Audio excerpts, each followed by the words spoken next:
গণ অভ্যুত্থানকে জুলাই ঘোষণাপত্রে এবং জুলাই সনদের ভিতরে আনতে চায় না, সেটাকে খুব ছোট করে রাখতে চায়।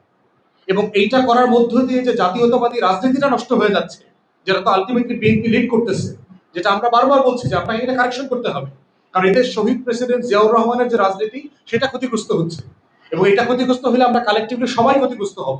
দিল্লির আধিপত্যবাদের বিরুদ্ধে যে লড়াই, এই লড়াইটা তো বাংলাদেশে জিয়াউর রহমানই মেইনলি লড়েছেন।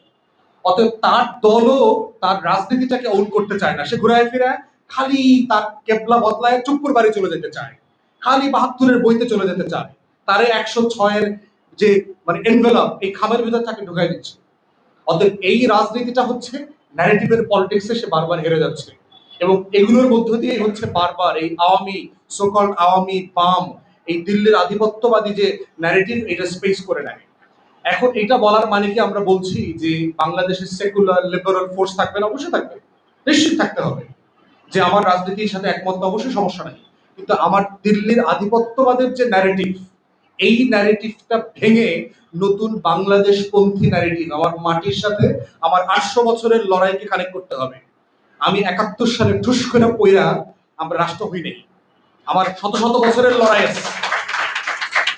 ইখতিয়ার উদ্দিন মোহাম্মদ বিন বখতিয়ার খেলজি থেকে শুরু করে আমার শত শত বছরের লড়াই আছে, এবং দিল্লিকে পরাজিত করার লড়াই আছে আমার।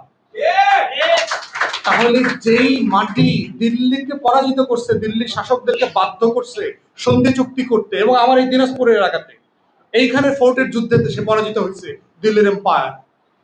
এইটা যেই জাতির এত গর্বের, সেই গর্বের প্রত্যেকটা জায়গা থেকে এই জাতির জেনারেশনকে ডিসকানেক্ট করে ফেলছে।